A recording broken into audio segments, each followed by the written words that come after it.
Sabias que existe uma substância que foi classificada como antídoto universal pela NASA, pela sua eficácia contra bactérias, fungos, parasitas e vírus? Uma substância que existe desde o século XIX, que ajudou a população europeia a sair de uma pandemia de cólera causada pelo consumo de água não potável.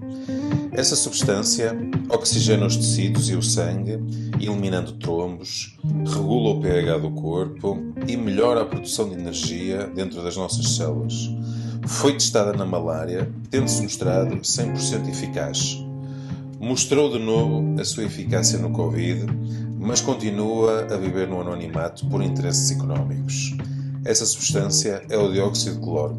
Neste workshop vou-te ensinar a trabalhar com esta substância, dando-te a conhecer todos os protocolos existentes. Até lá!